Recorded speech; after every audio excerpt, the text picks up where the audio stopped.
Conduct in the City Council chambers. Rules of decorum for the public. Members of the audience shall not engage in disorderly or boisterous conduct, including the utterance of loud, threatening, or abusive language, clapping, whistling, stamping of feet, or other acts which disturb, disrupt, impede, or otherwise render the orderly conduct of the city meeting infeasible.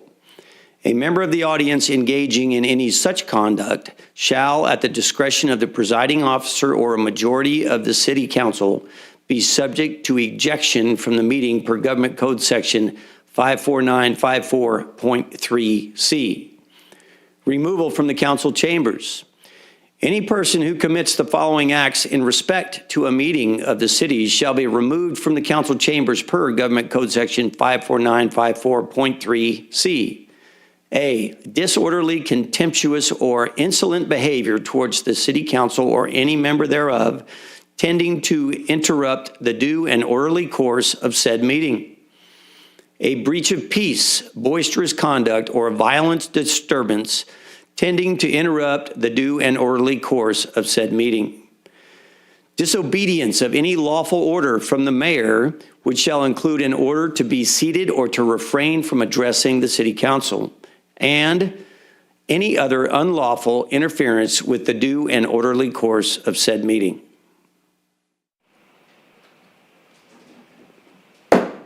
Good evening, everybody. Welcome to the Taft City Council Successor Agency Joint Regularly Scheduled Meeting for Tuesday, August the 20th, 2024.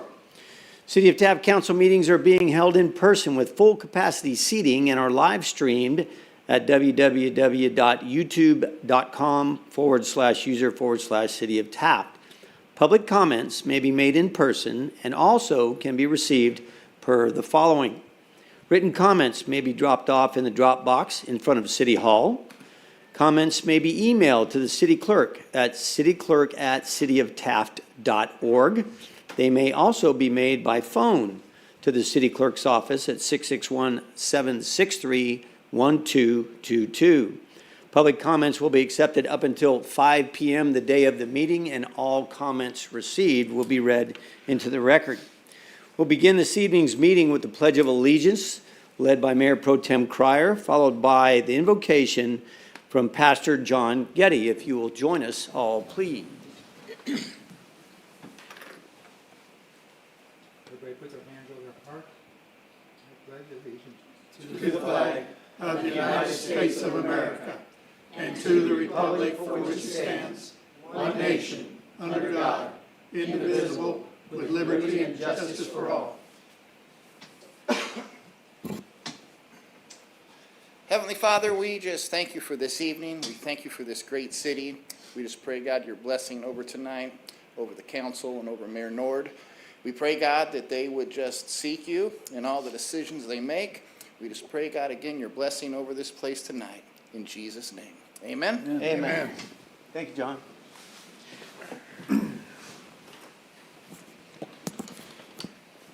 Madam Clerk, may we have a roll call, please? Mayor Knorr. Here. Mayor Pro Tem Cryer. Here. Councilmember Bryant. Here. Councilmember Waldrop. Here. And Councilmember Chivera. Here. All right. Item number 1 this evening's agenda is a public hearing. Authorization for the City of Taft to submit the draft housing element for 2023 through 2031, General Plan Amendment number 2023-01, to the State of California Department of Housing and Community Development for a formal review. City Manager Jones. Thank you, Mayor. The Planning Director published the public draft of the City of Taft Housing Element 23 through 31 on June 12, 2024. Along with the submission of an informal review by the Department of Housing and Community Development, HCD, the public was able to review the public draft online and or by hard copy provided in the lobby of City Hall until July 12, 2024.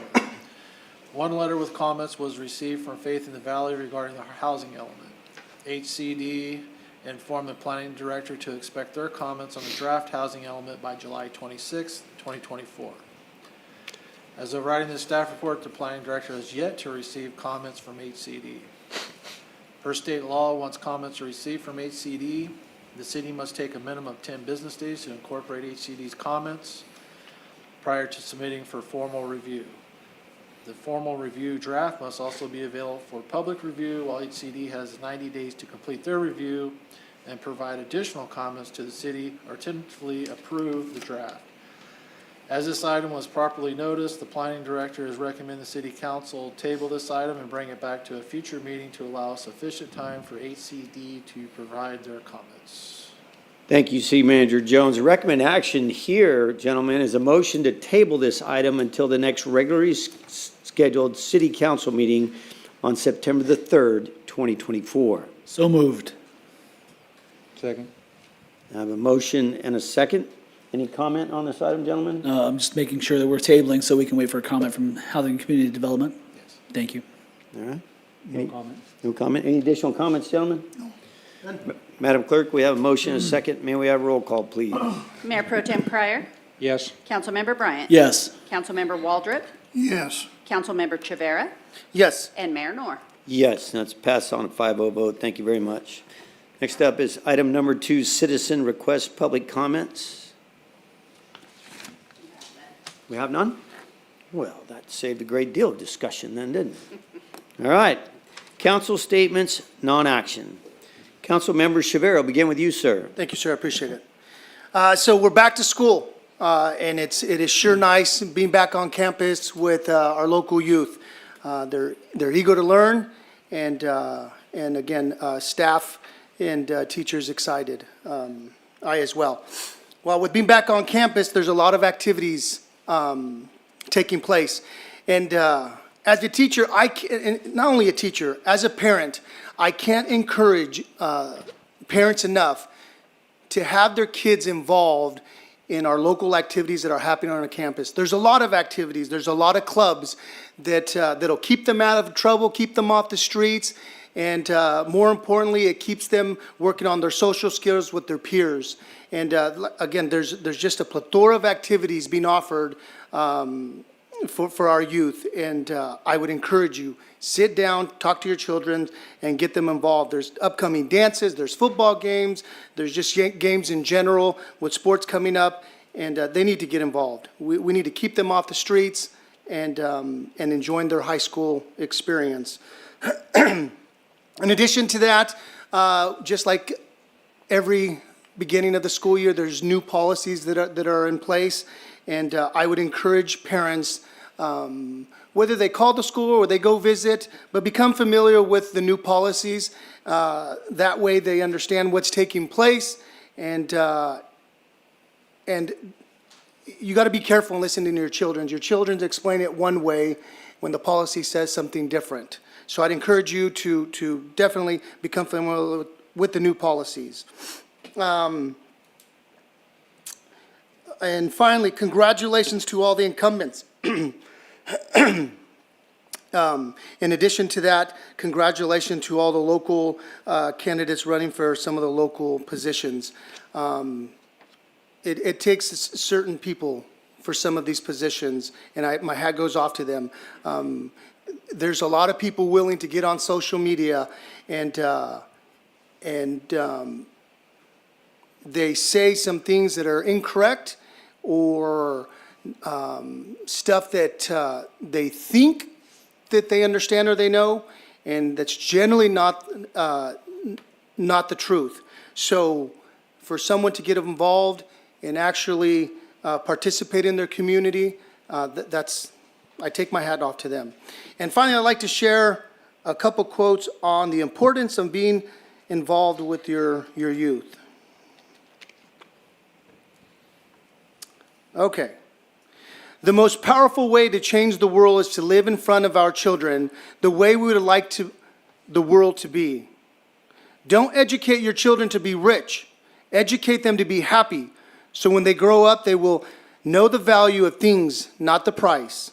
And finally, if you want your children to turn out well, spend twice as much time with them and half as much money. Thank you. Well said. Thank you very much, sir. All right, next up, Councilman Waldrop. Mayor, I don't have anything to say. All right, thanks, sir. Councilman Bryant. Thank you, Mr. Mayor. I'm going to piggyback a little bit on Councilman Chivera. With school back in session, I just want to harp on a couple things. For the love of God, please avoid the high school and the junior high areas. If you're a driver, if you can, between the hours of roughly 7:15 to 7:45 in the morning, sometime between 11 and 12 in the afternoon, and then also from 2:30 to 3 o'clock, right? For the one, there's a lot of folks who are down there dropping their kids off and picking them up, and it's definitely congested. There's a lot of confusion. You might even have a driver that's a sophomore in high school or even a senior in high school. Kids, for some reason now, are just waiting forever to get their driver's license. They're not the best drivers or parkers, so do yourself a favor and just avoid the area. And Chief, hopefully that's a help to your folks in the the City PD. Carlos did mention that we have some events going on, and I want to draw your eye to this Thursday. The high school has the first athletic events of the season. Thursday night, we host Arvin for volleyball and Emmanuel out of Reedley High School in football. Both games are on Thursday, starting at 4:30 for the junior varsity folks and around 7 o'clock for the varsity folks. We'd love to have folks come out and support our kids. Speaking of the football team in particular, though, this year represents the 100th season of football, Wildcats football. Or it's not just Wildcats football, excuse me. There was Gagers before, but football at Taft Union High School District. So we're going to celebrate all year long. We'd love to have people come out. If you're an alumni, please come out and join us, connect with us, and help us connect our kids to the past, because that's definitely one of our goals. But we're going to celebrate on the 19th of October our 100th season. And so if you'd like more information about that, I'd love for you to reach out to me directly. I can give my information at another time, so I'm not doing it here. But we definitely want to connect our current and our future to our past. And the last thing I want to mention, I want to say thank you to the rec, the Westside Recreation and Park District, and to Berry Corporation, along with the Fox Theater. They put on an event last night that hosted an alumni of Taft Union High School, and his name is Jeff Goodwin. He's a class of 1993. He's a very successful man that works in the grazing and land management area for the Texas A&M University. I was very inspired by what he had to say. It was fantastic to hear, how his past went, especially while he was here with us, and how he's succeeded when he left. But it's just a really great thing that the rec has taken the initiative to put on for our local community. I just hope that as they continue to put those events on, that more and more people will go. It was a free event. It cost nothing to go in there and have a nice little bit of entertainment. I even got a little bit of popcorn and support the Fox. But I want to say thank you to the rec and to Jeff, of course. You're all welcome back home. And Mr. Mayor, that's all I have. All right, thank you very much, sir. Mayor Pro Tem Cryer. Thank you, Mayor. I don't have nothing to say tonight. Okay, all right, very good. You know what, I do, and like I say, school's in session. One more thing about traffic, not only avoid those areas, but understand something. If you're going straight through the middle of town, we have these crosswalks. And these crosswalks have these signs, and if we just get the young people to take the time to push the button, these signs blink and they light up and they draw your attention. Understand this, those kids, 9 out of 10 of them are not gonna push that button. They're going to step out in that crosswalk. They're going to be doing this thing right here, or they're going to have something in their ears. So as adults and drivers, please be extremely aware. Treat every crosswalk like that kid on the corner is going to jump out in front of you. All right? Just do it. Take your time going to and from. Everybody will get there safe. Sooner or later, we'll train them how to push that button. That'll be a wonderful thing. But that's going to be probably later. Yes, sir. We talked about, and I think Councilman Shavera touched on the truth. Truth's an amazing thing. I taught my kids when they were growing up that there's something amazing about it, whether you believe it's God's hand or you believe in chemistry, but there's something about the truth that you needn't remember. If you tell the truth about something you witnessed or something you saw, the details always come back the same. But if you tell a lie or you stretch the truth or you fabricate something, it's like you got to reach back in your memory banks. You got to figure that one out. As electeds, the people put their faith in you to do their business and to represent them in an honorable way and to disseminate the truth. That's what they should expect. And they should, and I do believe, that we should all act in such a manner. There are a lot of things going on in this world, and there's a lot of hype out there. We've got an election coming up, and my goodness, the stuff that you hear out there is something to see. So I witnessed a small speech just recently, and I want to share it with everybody. So Mark Staples has been kind enough to put it on video. So I want you all to carefully listen to something our governor has to say.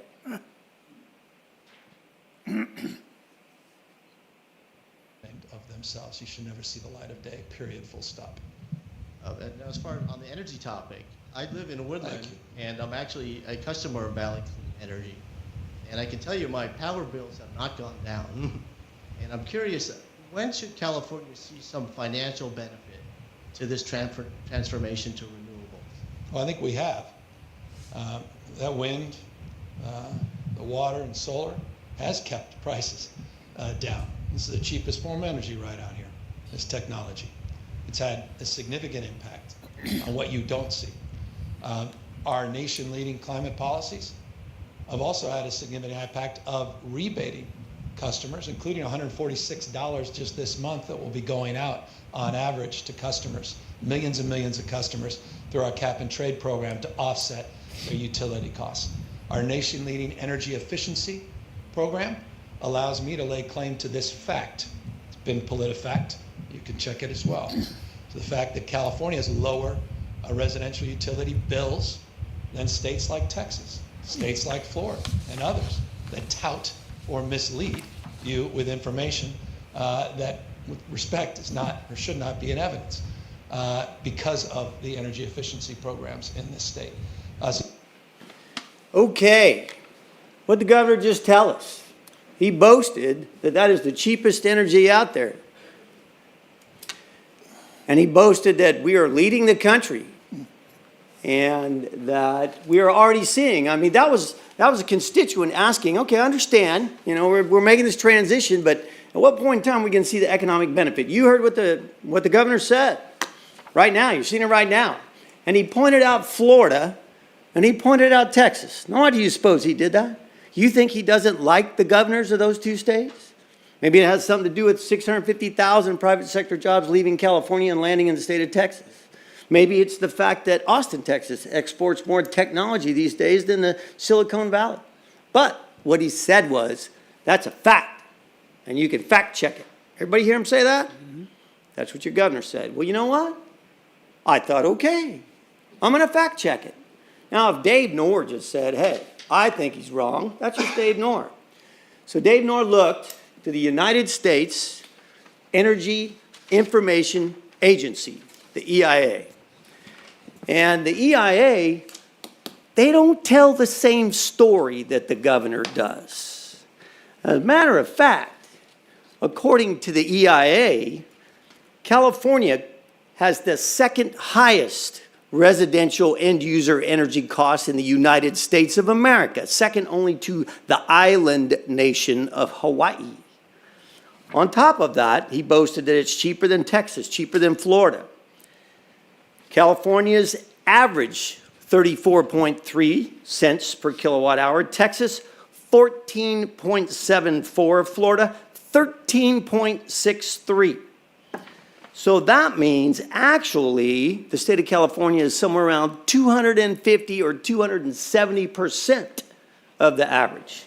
On top of that, every single state that borders California and the entire western quadrant is at least half of what it costs in the state of California.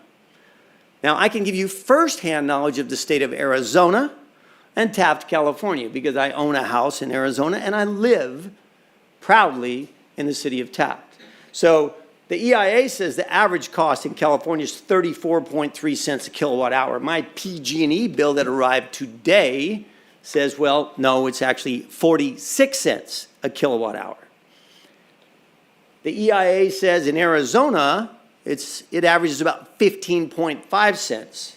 Well, my power bill in Bullhead City says it's 14 cents. And Arizona, as cheap as it is still ranked 23rd in the United States. So there's a lot of states cheaper than Arizona. So I tell you what I did, just for fun, to equate it into dollars.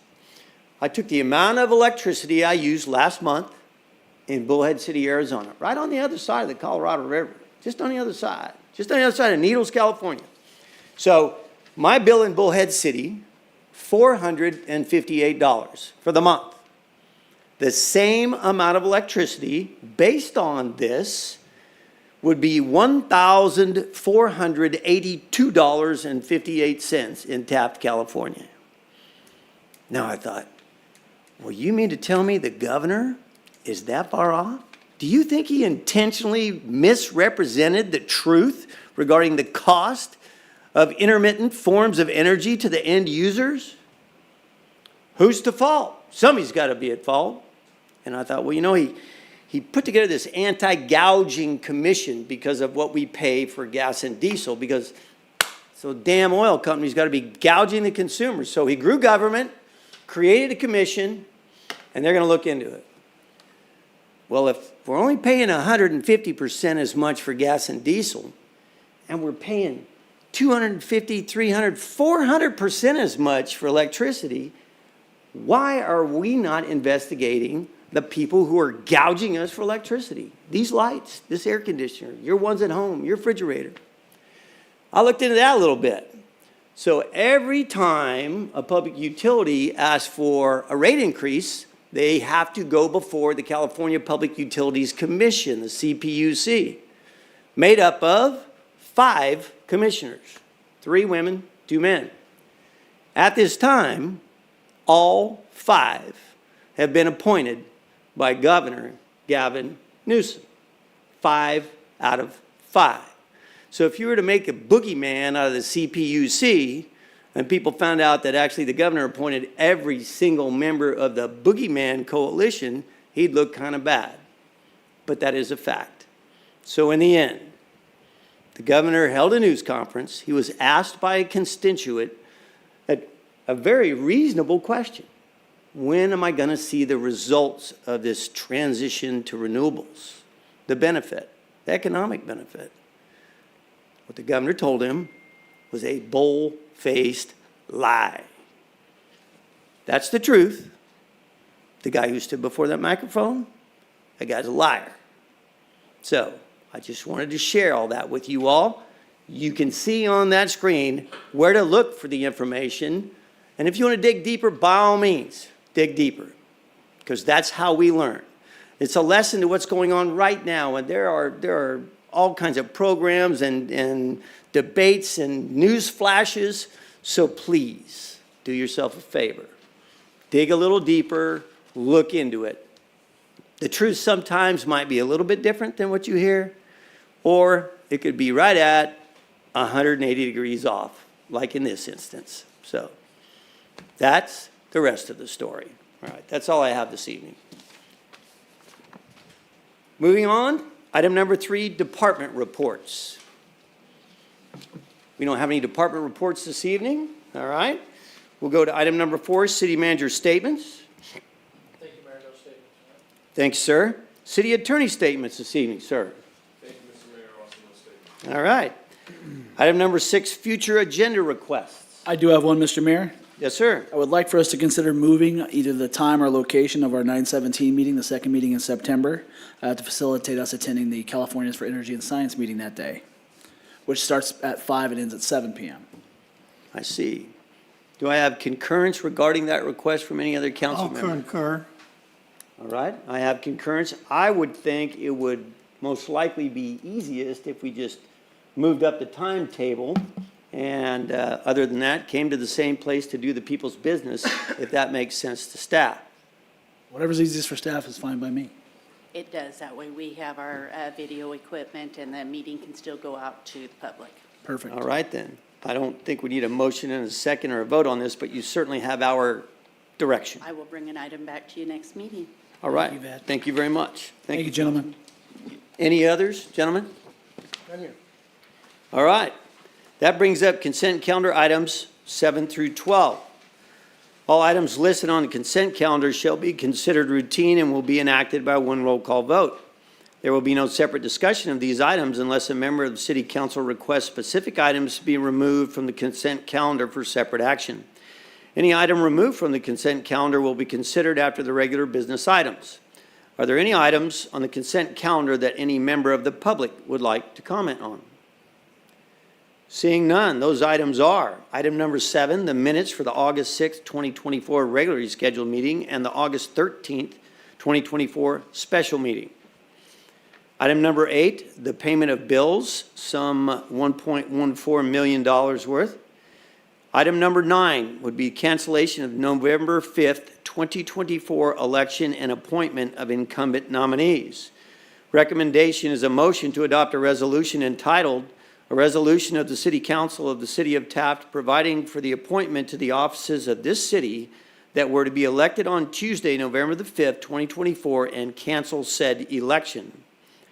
Item number 10 is to accept the lowest responsive and responsible bid and award the TDA Article 3 pedestrian improvements 10th Street and 4th Street project to JL Plank Incorporated, DBA Sencal Construction.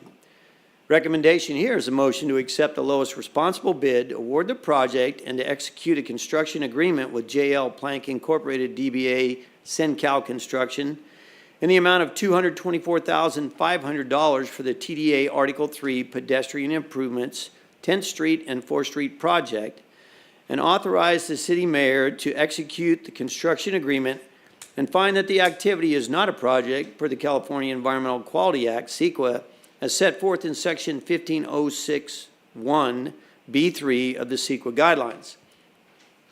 Item number 11 is approval of memorandum of agreements and employee compensation plans.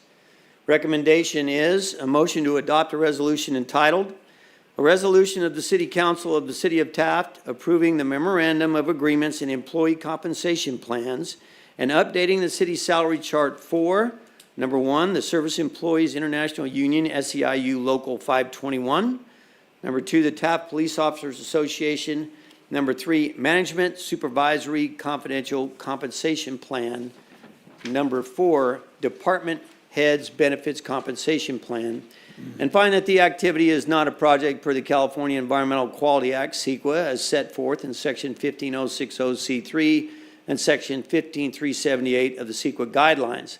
Lastly, item number 12 is the monthly report for Kern County Fire Station number 21 for July 2024. Recommendation is to receive and file the monthly report for July 2024 from Kern County Fire Station number 21 and find that the activity is not a project per the California Environmental Quality Act, CEQA, as set forth in Section 15060C3 and Section 15378 of the CEQA guidelines. So moved. Sorry. Zoned out a little bit. Okay. I have a motion. Second. And I have a second.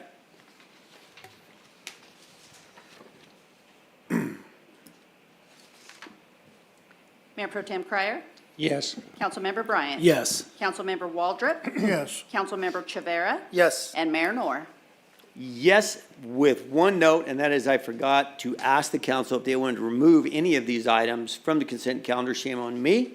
I will make that correction. I would like to remove item 12. Madam Clerk, I'm terribly sorry. So the motion was for items 7, 8, 9, 10, and 11. Okay. I make that amended motion to include those items and pull the item Mr. Mayor mentioned, removed. Thank you very much. Do I have an amended second? I will second. All right, thank you all very much. Okay, next up then, item number 12, monthly report for Kern County Fire Station number 21, July 2024. The reason I pulled this is because we in the city of Taft are fortunate enough to be able to get very close to and see the faces of those that see to our well-being, whether it's the police chief or it's the people that serve the community or it's city staff and our city manager. But tonight is going to be the face of fire, actually fire prevention and fire taken care of in the city of Taft. So I have pulled this so that we can get the report from our local fire professional, if you would be so kind. Thank you, Honorable Mayor and City Council members. Before I get into the numbers, I just want to piggyback off of something that Councilmember Chavera said. Statistic, you were talking about statistics and kids and spending time with the kids. I heard a statistic that in our lifetime, we will spend 80% of our time with our kids between the age they were born and 18. And when you think about that, it's pretty scary. If you don't spend that time with them up to 18, you only get 20% of that time with them beyond that. kind of scary to think about. So Scary numbers. spend time with your kids up to 18, because it will diminish beyond that. So getting into the fire numbers, as I do every month, I'll send out the statistics for Station 21 in Taft. I don't think I need to tell any of you that it's been a hot summer, right? Extremely hot. Statistically, I think one of the hottest that, especially in our lifetime, but throughout the entire time that they've ever been tracking how hot it is, right? This year, and we historically see July being one of the busiest fire seasons throughout the county, especially with 4th of July. And that was no different this year.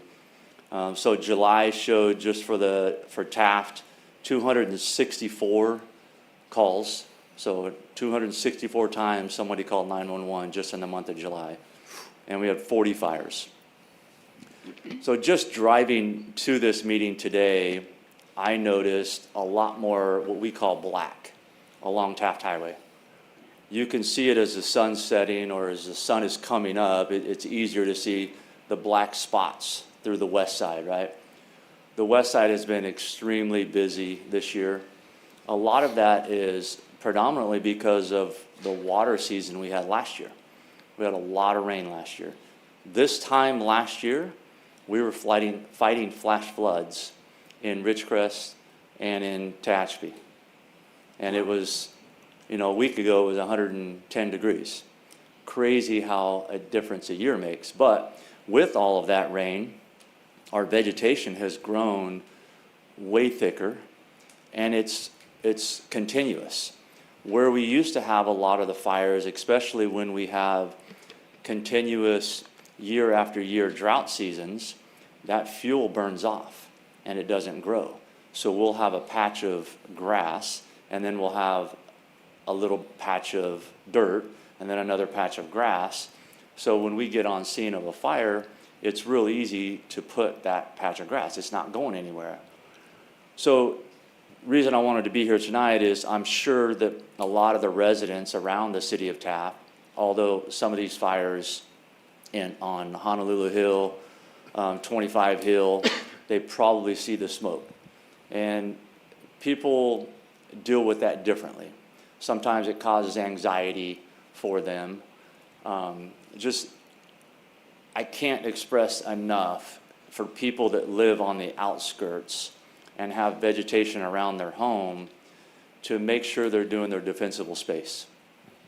That will defend your structure, and that will help us put the fire out. If we are focused on trying to defend your home, we don't have time to defend every house. So if you've done good defensible space, we can focus on putting the fire out and keep it to a smaller footprint. So that's how people can help us. If we do get a reporting party that calls in of a fire, somebody identify themselves, and it happens a lot on the west side. Everybody drives a white pickup, right? A white pickup with flashers on. All right, we got it. We'll find it, okay? So if somebody can do that and guide us in, but have a backup, because Taft will not be the only station coming to that. Maricopa will, Fellows, McKittrick, Button Willow, on these bigger fires, even Old River will be coming in to these bigger fires. So it's really helpful for someone to come in. We don't need 10 people coming up to us telling us how it started. There's a time and place for that, right? So let us do our job, guide us in, stand by, and if you do have information, we definitely want it, because we will get our arson team out here to start investigating that. So I can't express enough for people to do their job by getting the defensible space. And that's not just fuel. That could be firewood you have up against your house. It could be overhang trees. It could be yard art. It could be just old cars with grass underneath them. Anything that can carry the fire to your structure needs to be cleared out. So it's been an extremely busy season. We had, fortunately it wasn't out here in Taft, but unfortunately in the Kern River Valley, we had our largest fire in the history of Kern County, just shy of 60,000 acres. We have already exceeded the more acreage than we've burnt in any historical season in Kern County. We've burnt over 113,000 acres in Kern County alone. And you can see a lot of it. The west side, we have maps that every time we have a fire, we map that fire and we put it into our Intera system. So they're red dots. And when you zoom in, you can see where the fire was, which helps us managing the fire, that if we have a fire in that same area, we know there's already a burn in that very close to it, so that we will not worry about that end as long as there's no life or structures there. We'll let it burn into that old burn. So it's intel for us to really assign our resources to the right location. So busy season, just the message, the go away message with this is just get your defensible space around your structures, stay safe. Going back to the, I know you talked about the crosswalks, and a very unfortunate call that I was on, and it wasn't in Taft. I'm not going to say where it was. It was in Kern County though. It was an unfortunate, somebody was, and it was a nurse. So somebody that helps people for a living.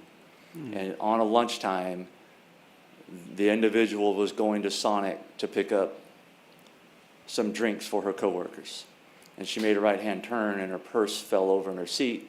She looked down to pick up her purse and looked up and somebody was on her windshield.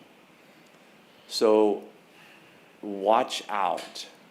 There's nothing more important when you're behind the wheel. I don't care if your phone falls. I don't care if you get a text. I don't care if you get a phone call, your purse falls over. Pay attention, because that will affect your life forever, and obviously another family's life forever. And it was like that. It wasn't intentional, obviously.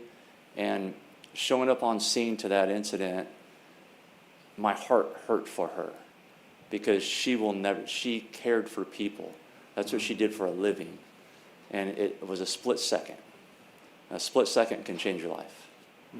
That's all I have. Any questions for me? No, sir. Thank you very much. Thanks for all the information, all the hard work. That was 1.3 fires per day for the month, every single day. And That's a lot this of year, the fires were bigger because of that continuous fuel. So we were catching the fires, small fires, an acre, and an acre, for people that don't know, is equivalent to about a football field.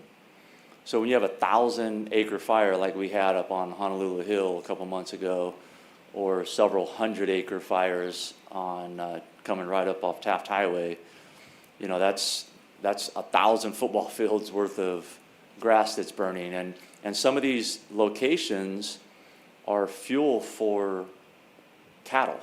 Yeah. Right? And the one in particular, we found out it was some kids out there lighting fireworks a month before 4th of July. And that's unfortunate, because we put about 100 people at risk, going into the night, hiking that hill, staying on it overnight, just because somebody wanted to have fun, apparently. I don't know where that's fun, but. Split second bad judgment call, and like you say, it endangers so many people. They can have such traumatic, Thank you for your time. effects. Thank you very much. We appreciate you coming before the council. So, item number, somewhere I have that document. Oh, here it is right here in front of me. Item number 12. At this time, I would entertain a motion to receive and file the monthly report for July 2024 for Kern County Fire Station number 21. Find that the activity is not a project per the California Environmental Quality Act, CEQA, set forth in Section 15060C3 and Section 15378 of the CEQA guidelines. So moved. Second. A motion is second. Any other discussion, gentlemen? No, sir. Thank you all very much. Madam Clerk, may we have a roll call, please? Mayor Pro Tem Cryer. Yes. Councilmember Bryant. Yes. Councilmember Waldrop. Yes. Councilmember Chivera. Yes. And Mayor Nor. Yes. That concludes the open session portion of the city council meeting, which will be recessed. We'll recess this meeting so we can go into the Taft Public Financing Authority meeting, and I will turn the gavel. Thank you, Mr. over Mayor. to Councilman Bryant. All right, I'm going to open this annual meeting of the Taft Public Financing Authority this August 20, 2024, here at the City Council Chambers in the city of Taft. Guidelines for attendance and public comment are the same as those for the city council meeting held prior. At this time, Madam Clerk, can we have a roll call, please? Yes. Chairman Bryant. Here. Director Chivera. Yes. Director Nor. Here. Director Cryer. Yes. And Director Waldrop. Here. Thank you, Madam Clerk. First item on the agenda is going to be citizen request for public comment, and if we do not have any, I will dispense with that, so we'll dispense with item 1. Next item are the consent agenda, items 2 through 4. All items on the consent calendar shall be considered routine and will be enacted by a one roll call vote. There will be no separate discussion on these items unless a board member of the authority requests specific items be removed from the consent calendar for separate discussion. Any item removed from the consent calendar will be considered after the regular business items. First item, there's number 2, approval of the minutes from the August 15, 2023 annual meeting. The recommendation being they are approved as submitted. Item number 3, the comparative analysis of changes in fund balances, revenue bonds of 2019, police station and redevelopment projects. Recommended action there is a motion to receive and file the Taft Public Financing Authority comparative analysis of changes in fund balance, revenue bonds of 2019, police station and redevelopment projects. And item number 4, which will be amended as I read this, as the ratification and authorization of actions by officers of the Taft Public Financing Authority. The recommendation there being a motion to ratify officer actions on behalf of the Taft Public Financing Authority for the 2023 and 2024 fiscal year, and authorize said officers to perform those duties on behalf of the corporation for the upcoming 2024-2025 year. Motion. I have a question or a motion there? Well, this one says 2021. Exactly why I amended it when I read them out. Okay. So it will be for 2023, ratifying the actions of the 2023-24 fiscal year and authorizing the actions for 24-25. So I have a motion. I think I got a motion from Mr. Mayor here, a second from Mr. Cryer. Madam Clerk, may we have a roll call, please? Yes. Director Nor. Yes. Director Waldrop. Yes. Director Chivera. Yes. Director Cryer. Yes. And Chairman Bryant. Yes, and at this time, gentlemen, I'll entertain a motion to adjourn. Adjourn. So moved over here, Mr. Waldrop. Second. Second from Mr. Nor. All in favor? Aye. Aye. Any opposed? No opposed and no abstentions. This meeting is adjourned. Thank you very much, sir. I will now reconvene the city council meeting. Prior to going into closed session, I want to say hello to the Binkley Group, which is somewhere in New York, I think they are. Woo! I don't care what the weather is like in New York. I would not trade places with you, Buddy and Teresa, for all the tea in China. So Amen. be safe, watch your six, whatever you do. This city council will be going into closed session for one item. Item number 8, conference with labor negotiator Craig Jones, city manager, government code section 54957.6, all units. I want to thank you all for being a part of this evening's meeting. Remember, this is your government. Don't be afraid to be a part of it. Thank you all. Good night.